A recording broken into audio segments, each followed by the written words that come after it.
अयोध्या की प्रतिष्ठित पूर्ण सीट मिल्कीपुर सीट को लेकर क्या मान लिया जाए कि समाजवादी पार्टी ने हार स्वीकार कर ली है। सपा सांसद अवधेश प्रसाद, पूर्व मंत्री पवन पांडे और सपा के जिला अध्यक्ष पारसनाथ यादव ने गुरुवार को एक प्रेस कॉन्फ्रेंस की। इसमें जिला अध्यक्ष ने चुनाव को निरस्त कर पुनः चुनाव कराने की मांग की। सपा जिला अध्यक्ष पारसनाथ यादव ने कहा कि यह चुनाव इतिहास का काला अध्याय होगा।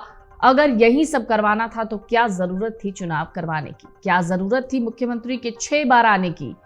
क्या जरूरत थी 7 मंत्री लगाने की? क्या जरूरत थी 40 विधायकों को मैदान में उतारने की? वहीं सांसद अवधेश प्रसाद ने कहा कि चुनाव में सरकार ने बूथ कैप्चरिंग करवाई, सपा कार्यकर्ताओं को पिटवाया, सपा एजेंट को बूथ से बाहर निकाल दिया।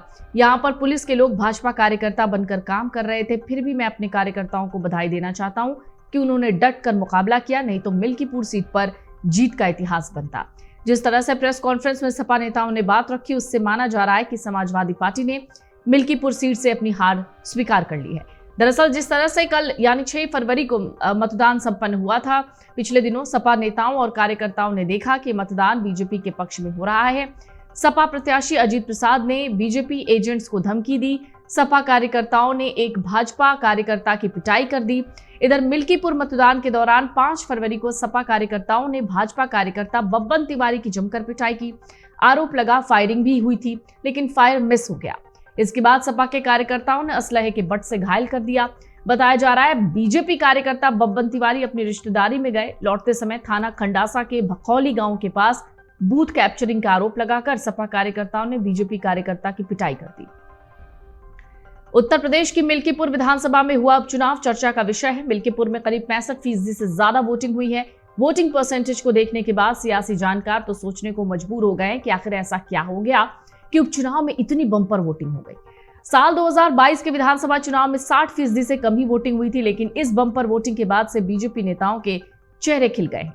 समाजवादी पार्टी ने मिल्कीपुर उपचुनाव में बड़े पैमाने पर धांधली, सरकारी मशीनरी का दुरुपयोग और बाहर के वोटर्स को बुलाकर फर्जी वोटिंग और बुर्का हटाकर वोटर्स चेकिंग का आरोप लगाया।